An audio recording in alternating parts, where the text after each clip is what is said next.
Chapter 1, The Origin of the Sword.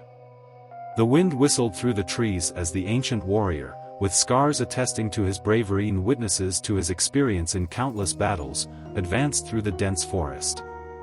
His name, Dario, resonated like a distant echo in the legends. In his heart, he carried a promise made to his teacher and mentor in the art of war, a promise that would take him to the far east, to a temple hidden among the mountains. Dario advanced through narrow, ancient paths, with his sword on his back, its blade glinting in the sunlight filtered by the tree branches. The sword was a masterpiece forged in the forge of an ancient master blacksmith. However, what made it unique was the precious stone embedded in the center of his cross, the scarlet. The scarlet stone was a mystery in itself, a gem told of in ancient stories.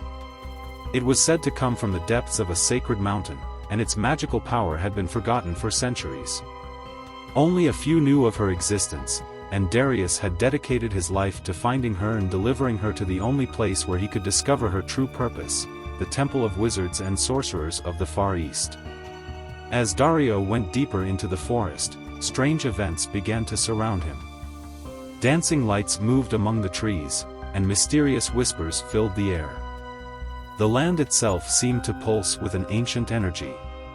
It was as if the forest was aware of his presence and guided him towards his destiny. On his way, Dario encountered an enigma. In front of him, a series of stones marked with strange symbols blocked the path. Observing carefully, he began to decipher the hidden message in the inscriptions. The language was ancient, but Dario, with his sharp mind and experience, managed to solve the puzzle and continue on his way. As he advanced, the forest became denser, and the sounds became more disturbing. Magical creatures, invisible to mortal eyes, surrounded him. Dario, trusting in his ability to perceive the invisible, continued forward without fear.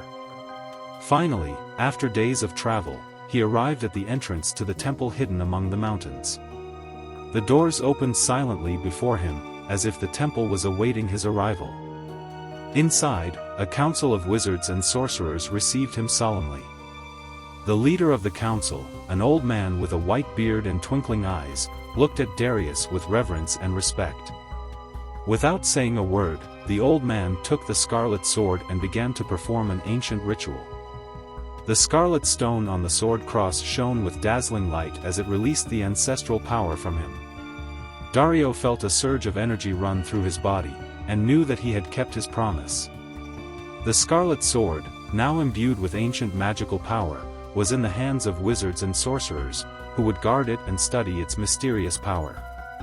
As he walked away from the temple, Darius felt light, as if a burden had been lifted from his shoulders. He had given up the sword, fulfilled his promise, and although his life of adventure was not over, he knew that he had unleashed a new chapter in the story of the Scarlet Sword and the unfathomable power of it. And so, Chapter 1 of Scarlet Sword concluded, leaving a mystery in the air and a feeling that the real adventure was about to begin.